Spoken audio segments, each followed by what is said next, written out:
नमस्कार मित्रों, मैं doctor Rajesh Patel naturopath doctor हूँ, सिविल इंजीनियर भी हूँ, फूड एंड न्यूट्रिशन का भी मैंने अभ्यास किया है और मैं योगा का मास्टर भी हूँ। तो हमने ये योगाहार मतलब नेचुरल डाइट सिस्टम के बारे में हम समझ देते हैं। योगाहार का मतलब ही है कि आहार का इंजीनियरिंग, कुदरत के कानून को समझना। कुदरत के कानून को समझ लो, कब खाना है, कैसे खाना है, किस तरह खाना है और शरीर की सफाई कैसे रखनी है। बस इतनी छोटी सी बातों का ध्यान रखो, आपके शरीर में कोई बीमारी रहेगी नहीं, आएगी नहीं, आई है तो चली जाएगी। ठीक है, तो हम ये आरोग्य जीवन यात्रा में प्रश्नोत्तरी लेते हैं। तो आज का प्रश्न है, वो लिखा है, मेरे पेशाब કરવા બહુ જવું પડે છે, મારે શું કરવું? प्रश्न पूछा है कि मुझे बार बार पेशाब करने के लिए जाना पड़ता है, तो मुझे क्या करना चाहिए?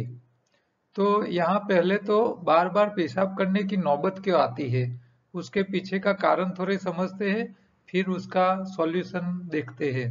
तो हमारे खून में कल डायलिसिस के ऊपर बातें हुई थी, आज पेशाब के ऊपर हम बात कर रहे हैं। तो किडनी जो यूरिन निकालती है, वो यूरिन यहाँ देखिए आप, ये दिख रहा है, यहाँ किडनी है, ये किडनी से यूरिन निकलता है तो यहाँ मूत्राशय में आता है और ये मूत्राशय के अंदर इकट्ठा होता है। फिर लिमिट से ज्यादा होने के बाद ये यहाँ से फिर मूत्र मार्ग से आगे बाहर निकलता है। तो ये जो ब्लेडर है, जहाँ मूत्राशय है, वहां से जब बाहर निकलता है तो ये यहाँ देखिए, ये प्रोस्टेट होता है। तो ये प्रोस्टेट का काम क्या है कि आपका जो मूत्राशय भरा है, उसमें से ये नलिका जो बाहर निकलती है शिश्न के रूप से, तो यहाँ ये प्रोस्टेट काम करता है इसका कंट्रोल करना। आपका मूत्राशय के अंदर से जो यूरिन बाहर निकलता है, उसको कंट्रोल करने का काम ये प्रोस्टेट का है। तो नॉर्मल जो प्रोस्टेट होता है, यहाँ दिख रहा है आपको, ये नॉर्मल है। और ये इस साइड आपको दिख रहा है, वो प्रोस्टेट में प्रॉब्लम हुआ है, वो है। तो यहाँ प्रोस्टेट में क्या होता है कि जो नलिका होती है बीच वाली, वो सिकड़ जाती है। दूसरा, प्रोस्टेट जो है वो थोड़ा इनएक्टिव हो जाता है, इसके अंदर स्केलिंग हो जाता है, क्षार इकट्ठा हो जाते हैं, वो सॉलिड हो जाता है, कड़क हो जाता है। उसके जो स्नायु है, वो स्नायु के ऊपर हमारा काबू कम हो जाता है। तो ये समस्या होने से आपका यूरिन के ऊपर, यूरिनेशन के ऊपर आपका कंट्रोल कम हो जाता है। आपकी चेताओं और स्नायु दोनों का कोऑर्डिनेशन भी नहीं रहता है और प्रोस्टेट काम नहीं करता है। अच्छा, प्रोस्टेट में ज्यादा समस्या रहती है तो उसकी साइज बढ़ जाती है, इसके अंदर एनलार्ज हो जाता है। देखो, ये बड़ा हो गया है, यहाँ ये नॉर्मल है और ये बड़ा हो गया है। इसकी नलिका जो है, जहां से यूरिन पास हो रहा है, वो नलिका यहाँ सिकड़ गई है, देखिए यहाँ। तो ये रास्ता, फिर क्या करते हैं डॉक्टर, वहां ऑपरेशन करके नली को थोड़ी खुली करते हैं। लेकिन और ये प्रोस्टेट एनलार्ज होने के बाद मान लो ज्यादा समस्या होती है, तो भविष्य में यहाँ देखिए कैंसर वाला, कैंसर भी हो सकता है। ठीक है, तो ये समस्या प्रोस्टेट की आती क्यों है? तो इसके पीछे जैसे किडनी में स्टोन बनता है, इसी तरह हमारे जो ब्लेडर है, मूत्राशय है, इसके अंदर भी क्षार जमावट हो जाती है और हमारी जो नलिका है, इसके अंदर भी क्षार जमा होती है और प्रोस्टेट के अंदर भी क्षार जमा हो जाता है। तो एक क्षार जमा हो जाने से प्रोस्टेट के स्नायु काम करना छोड़ देते हैं और उसकी फ्लेक्सिबिलिटी कम हो जाती है, तो सॉलिड हो जाते हैं। फिर जो मूत्र को कंट्रोल करना है, छोड़ना है, बंद करना है, छोड़ना है, बंद करना है, वो कंट्रोल अपना अपना छूट जाता है, रहता नहीं है। तो जिन लोगों की उम्र रिटायर हो गए है, सीनियर सिटीजन है, उन लोगों को ये प्रोस्टेट की समस्या पैदा होती है। तो इसका समाधान क्या है? तो इसमें समाधान में और कुछ नहीं है, सिंपल सा है कि जो किडनी के स्टोन का जो प्रश्न है वैसा ही प्रोस्टेट में आप उसकी साफ सफाई कर लो। प्रोस्टेट के अंदर जो कचरा इकट्ठा हुआ है, आपका स्केलिंग हो चुका है, यूरिन के जो नलिका है इसके अंदर स्केल हो गया है, कड़क हो गई है, तो ये जो क्षार जमावट हो गई है उसको तोड़ के निकाल दो, तो प्रोस्टेट की समस्या खत्म हो जाएगी। तो ये सफाई करनी है आपको। तो सफाई करने के लिए क्या करने हैं? तो जैसे किडनी में स्टोन होता है तो हम बोलते हैं कि नींबू पानी पे रह जाओ। तो आपको क्या करना है? खट्टे फल ज्यादा खाना है, नींबू पानी ज्यादा पीना है, ठीक है।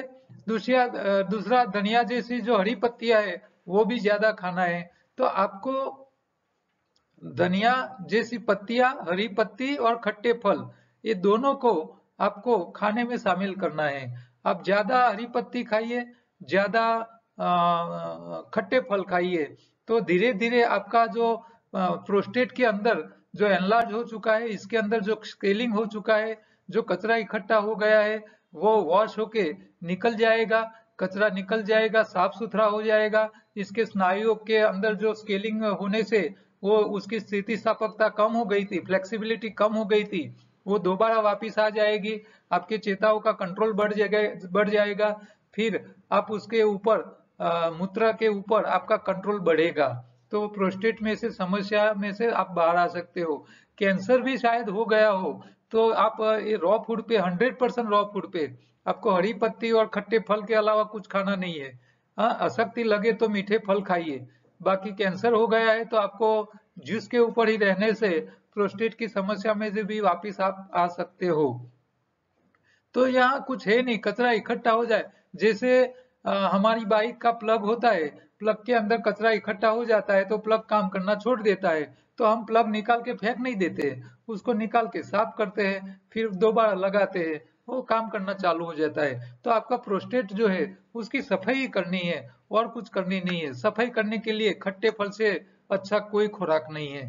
और रिपेयरिंग मांग रहा है समझ लो, क्योंकि कचरा निकल जाएगा और जो डैमेज हुआ है अंदर स्नायुओं के ऊपर, चेता तंत्र में, तो ये डैमेज जो है उसको ठीक करने का काम हरी पत्ता ही करेगा। हरी पत्ती में दो चीज आ जाती है, न्यूट्रिशन आ जाते हैं रिपेयरिंग के, और साथ में हरा रंग जो नया खून बनता है, तो आपका हीमोग्लोबिन नया बन जाएगा। वो पंच तत्व बैलेंस करने का, रिपेयरिंग का काम वो खुद कर लेगा, और रिपेयरिंग का सामान भी हरी पत्तियों में होता ही है। तो आपको कुछ ज्यादा इसमें टेंशन लेने की जरूरत नहीं है। आप ये आहार का इंजीनियरिंग समझ लो, एनडीएस नेचुरल डाइट सिस्टम को फॉलो करो, सुबह सुबह में एनिमा लिया करो, आपके छोटी आंत को भी साफ करने के लिए त्रिफला हर रोज लिया करो, आप मल शुद्धि लिया करो हफ्ते में 2 बार। खून की सफाई के लिए या तो सुबह सुबह में योगा प्राणायाम करो, ये नहीं कर सकते हो तो दोपहर तक फास्टिंग करो, ठीक है। खट्टे फल ज्यादा खाओ तो आपकी बॉडी की इंटरनल क्लीजिंग हो जाएगी। शरीर में शक्ति वाला खुराक, न्यूट्रिशन और शरीर के कामदार, ये 3 का ध्यान रखो। और स्वाद में तो आपको दिख ही रहा है, मीठा खाओगे तो ताकत मिलेगी, खट्टा खाओगे सफाई करेगी। यहाँ सफाई की जरूरत है और कुछ है ही नहीं। और आप हरी पत्ती खाओगे तो वो हीमोग्लोबिन में कन्वर्ट हो जाएगा, क्लोरोफिल। बस इतनी छोटी सी बातें का ध्यान रखना है आपको, और कुछ करने की जरूरत नहीं है। आगे प्रश्न है वो देखते हैं। दूसरा प्रश्न है, एनीमा टॉयलेट गया પછી લેવાનું કે પહેલા? સમયસર टॉयलेट ना જવાતું હોય તો કોઈ પણ સમયે એનીमा લઈ શકાય? ये प्रश्न पूछ रहे हैं कि एनीमा टॉयलेट जाने से पहले लेना है या बाद में। और नेचुरल टॉयलेट समयसर न आता हो तो कोई पण समय पे किसी भी टाइम पे एनीमा ले सकते हैं। हाँ, तो एनीमा आप दिन में कभी भी ले सकते हो, ऐसा जरूरी नहीं है कि टॉयलेट करने के बाद ही करना चाहिए। टॉयलेट न होए तो भी एनीमा लेके आप मल निकाल सकते हो। नेचुरल टॉयलेट आए तो ठीक है, न आए तो भी सुबह सुबह में आप एनीमा लेके सफाई कर लो। हाँ, ज्यादातर सफाई का काम सुबह में ही होता है। आप देखिए घर में कचरा पोता कब करते हो, पोछा कब करते हो? सुबह में ही कर लेते हो। सोसाइटी में कचरा झाड़ू वाले, कचरा इकट्ठा करने वाले सुबह में ही आ जाते हैं। और फैक्ट्री में जाते हैं तो सुबह में, ऑफिस में जाते हैं तो सुबह सुबह में ही साफ सफाई हो रही है। तो सफाई का काम सुबह में कर ही लेना चाहिए। तो सुबह में उठो, नेचर टॉयलेट आ जाए तो ठीक है, ना आए तो आप एनिमा ले लो और सफाई कर लो, आपकी पूरी आंत को साफ कर लो। पूरी आंत को साफ करने के लिए देखिए ये तरीका दिखाया है यहाँ। हाँ, ऐसा पोज कर लो आप एनिमा लेने का। हाँ, ये दिख रहा है ना, डॉगी पोज बोलते हैं उसको। तो डॉगी पोज की तरह पानी अंदर डालो, तो ये आपकी पूरी जो बड़ी आंत है, देखिए बड़ी आंत के अंदर तक पहुंच जाएगा और पूरा पानी अंदर जाएगा और वो निकलेगा तो आपकी देखिए ये साफ सुथरा एकदम क्लीन, आपकी बड़ी आंत में से पूरा कचरा निकल गया। तो ऐसे आप झुके हुए और डायरेक्ट नल वाला एनिमा इस्तेमाल करोगे तो पानी भी ज्यादा जाएगा और आपको सफाई अच्छी कर लेगा।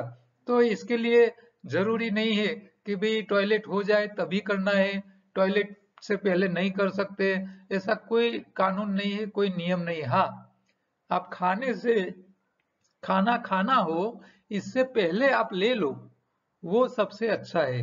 खाना खाने के बाद एनिमा लेने जाओगे तो फिर आपको दिक्कत रहेगी, मजा नहीं आएगी। इससे इससे अच्छा है खाली पेट एनिमा ले लेने से मजा रहती है, अच्छी तरह एनिमा हम ले पाते हैं। ठीक है, तो इसका आपको थोड़ा ध्यान रखना है। दूसरा प्रश्न है, मेरे शरीर पर सुबह शाम जब कपड़े बदलने के समय खुजली आती है जिससे एलर्जी होती है। मीठी मीठी खुजली से शरीर पर छोटे बड़े उभाड़ आते हैं होते हैं और वापस कपड़े पहनने के बाद अपने आप ठीक भी हो जाते हैं। कभी कभी होठ जाड़े हो जाते हैं, मुझे मार्गदर्शन करें। एक नया प्रश्न आया है, एक खुजली का है कि आपकी जो चमड़ी है उसके अंदर खुजली की समस्या आ रही है और मीठी मीठी खुजली आ रही है, तो ये एलर्जी की समस्या है। यहाँ ये कपड़े के साथ बहुत कम रिलेशन होता है। कई बार होता है कि भी कपड़ा की जो क्वालिटी है, नायलॉन होता है या तो आर्टिफिशियल कपड़ा है, कॉटन नहीं है। तो जहाँ जो लोग कॉटन के कपड़े नहीं पहनते हैं उनको ये एलर्जी की समस्या होने के चांसेस बढ़ते हैं। तो बेटर है आप जो भी कपड़ा पहनो कॉटन का कपड़ा पहनो। दूसरा, आपके शरीर के अंदर एलर्जी है इसका मतलब क्या है, आपके खून में कचरा इकट्ठा हुआ है, तो ये कचरा होना नहीं चाहिए। और आपकी जिसकी ड्राई स्किन होती है उसको भी ये समस्या आने की संभावना होती है। जिन लोगों को इन्फ्लेमेशन रहता है, शरीर में सूजन रहती है, शरीर में कचरा ज्यादा इकट्ठा होता है खून में और वो खून पसीने से या यूरिन से नहीं निकलता है, तभी भी ये स्किन की एलर्जी की समस्याएं आने के चांसेस होते हैं। और कई लोगों को दवाई ज्यादा खाने से भी ये खुजली आती है। तो हमने भी हमको भी ऐसा सालों पहले एक बार हुआ था। काफी साल पहले हमको टाइफाइड हो गया था, तो हमको ज्यादा दवाई खानी पड़ी। तो उस टाइम 10 साल पहले की बात कर रहा हूँ, तो ज्यादा हमने दवाई खाई थी।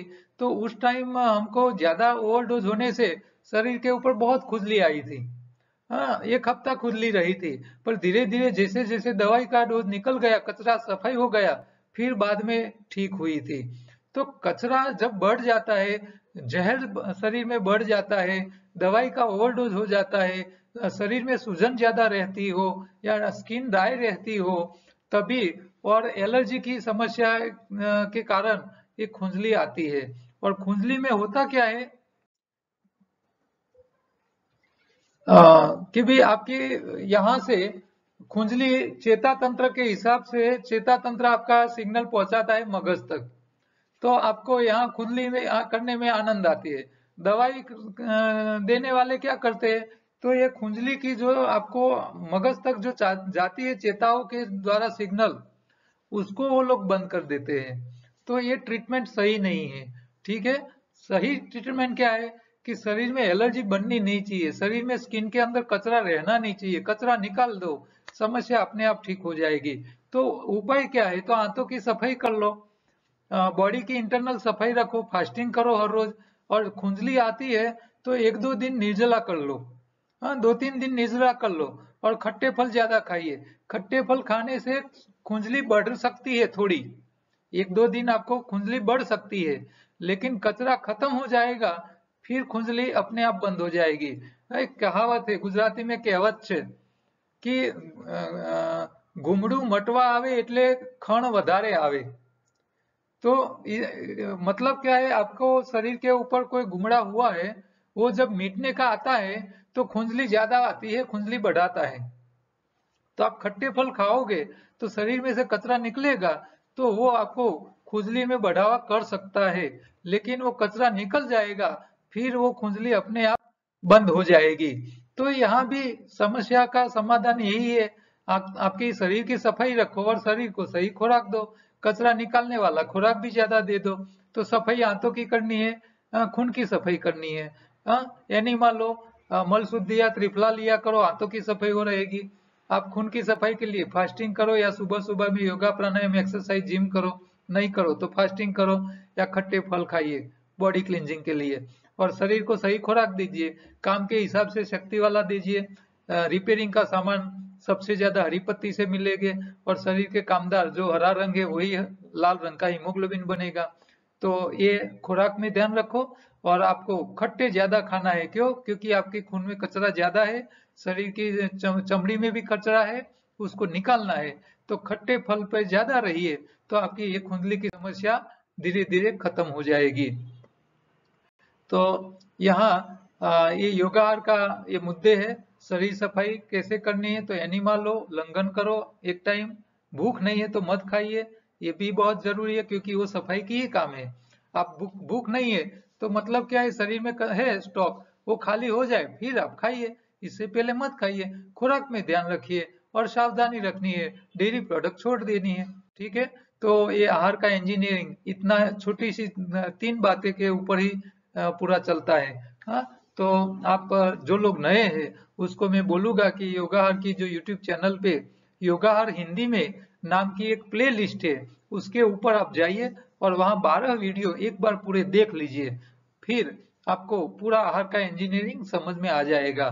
तो आपको रिक्वेस्ट है, किसी को लिंक नहीं चाहिए तो मेरे नंबर दिख रहा है आपको, ये नंबर पे व्हाट्सएप में हेलो हाई करोगे तो तुरंत आपको एक रिटर्न मैसेज आएगा। इसके ऊपर आप इसके अंदर ये योगाहार की लिंक है 12 वीडियो वाली, शॉर्ट वाला भी वीडियो है जिसमें आपको शॉर्ट में समझ पड़ जाएगी, लोगों के अनुभव के वीडियो की लिंक है, और ग्रुप में व्हाट्सएप ग्रुप में ज्वाइंट होने की भी इसके अंदर लिंक है। तो आप और हमारे अंडर में काम करने वाले जो मार्गदर्शक है उनके कांटेक्ट नंबर हर जिले के और अलग अलग विस्तार के जो है उसका भी लिस्ट देखने के लिए लिंक है। तो एक सिंपल सा मेरे मोबाइल पे हेलो हाई करने से ये सारी माहिती आपको मिल जाती है। मुझसे पर्सनली बात करनी हो तो आपको पहले व्हाट्सएप करना है, और टाइमिंग रहेगा 2:30 से 4 के बीच में। हाँ, तो ये खास ध्यान रखना है, इसके अलावा के टाइम पे फोन करोगे तो बात नहीं हो पाएगी। और आपको अच्छी रेसिपी चाहिए, कच्चे में अच्छी अच्छी चीजें देखनी है, बना के खानी है, तो हमारी ही फूड विथ लाइफ योगाहार नाम की जो यूट्यूब चैनल है उसके ऊपर जाके आप अवनवी वानगी देख के बना के अच्छी अच्छी चीजें रॉ फूड में खा सकते हो। कल दोबारा मिलेंगे दूसरे प्रश्न के साथ। नमस्कार।